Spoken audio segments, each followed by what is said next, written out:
नमस्ते दोस्तों, कैसे हैं आप सब। तो चलिए आज के इस वीडियो में हम शुरू करने वाले हैं सिंधु घाटी सभ्यता।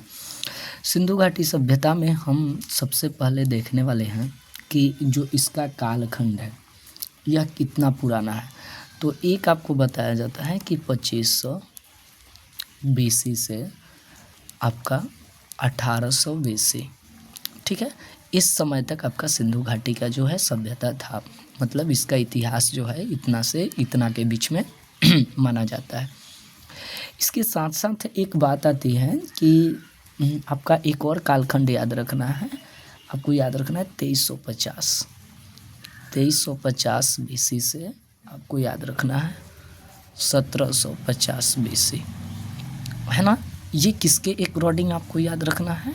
अकॉर्डिंग टू कार्बन 14, है ना। मतलब ये कार्बन 14 के अनुसार, जो कार्बन 14 है इसके अनुसार, ठीक है, कार्बन 14 के अनुसार आपका इस सभ्यता का जो कालखंड आप याद रखोगे 2350 से 1750, और ऐसे आप इसका कालखंड मानोगे 2500 से 1800 BC, ठीक है। तो इस सिंधु घाटी सभ्यता का सबसे पहले आपको इतिहास मालूम हो गया कि ये इतिहास जो है कितना वर्ष पुराना है। समझ में आ रही है बातें, हम क्या समझाने का प्रयास कर रहे हैं।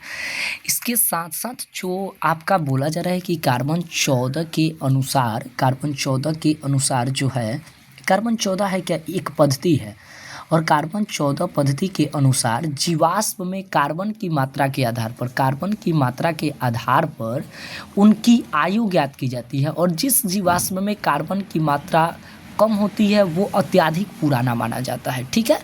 तो इसके अकॉर्डिंग जो है सिंधु घाटी सभ्यता का जो इतिहास है 2350 BC से 1750 BC यानी कि ईसा पूर्व माना जाता है कि इसके बीच में जो है ये आपका सभ्यता था, ठीक है।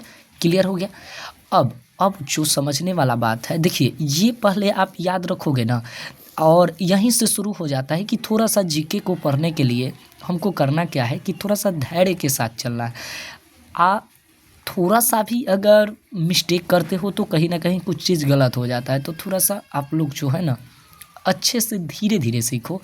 अगर जीके को स्ट्रॉन्ग करना है तो एकाएक नहीं हो पाएगा। जीके क्या है?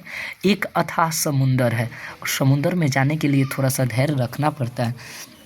अब इसके बाद हम पता करेंगे सभ्यता के प्रकार का, है ना, सभ्यता के प्रकार का। देखो ना, गलत सलत देखो, थोड़ा लाइन पे नहीं लिखा है, कोई बात नहीं, आप लोग थोड़ा सा समझ लेना। जो सभ्यता के प्रकार है भाई साहब, सभ्यता के प्रकार में आपको 1 नंबर पे याद रखना है। इस सभ्यता में 2 तरह के सभ्यता थे। सबसे पहला कि ये तो शहरी सभ्यता थी, शहरी सभ्यता, और कैसे ये मैं आपको बताने वाला हूँ। और दूसरा कि इस सभ्यता को कहा जाता है कांस्य युगीन सभ्यता। इसको कांस्य युगीन सभ्यता जो है इसको कहा जाता है कांस्य युगीन सभ्यता। अब आप सोचोगे कि क्या ये सभ्यता के प्रकार हैं। अब आप सोचोगे कि क्या ये सभ्यता के प्रकार हैं, तो आपको बताया जाता है कि जो सिंधु घाटी सभ्यता थी वो आपकी शहरी सभ्यता थी और कांस्य युगीन सभ्यता थी।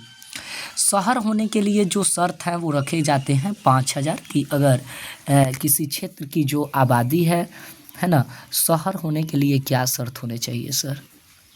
शहरी के लिए शर्त, शहरी के लिए शर्त या शहर होने के लिए जो है शर्त, इसकी सबसे पहली शर्त ये है बेटा कि लगभग आबादी जो है 5000, लगभग आबादी जो है 5000 हो, आप ये याद रखोगे।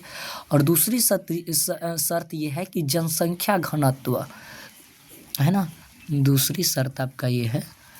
ओ माय गॉड, गलत लिख दिए मैं, ओ माय गॉड, 1 मिनट।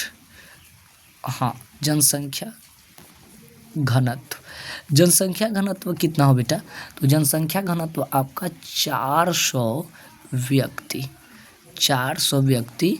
आपका प्रति वर्ग किलोमीटर, और कुल आबादी 75%, ठीक है, गैर कृषि में सम्मिलित हो, है ना। तो इसी को कहा जाता है कि ये शहर होने के लिए क्या है, शर्त है। तो आप इसे याद रखोगे।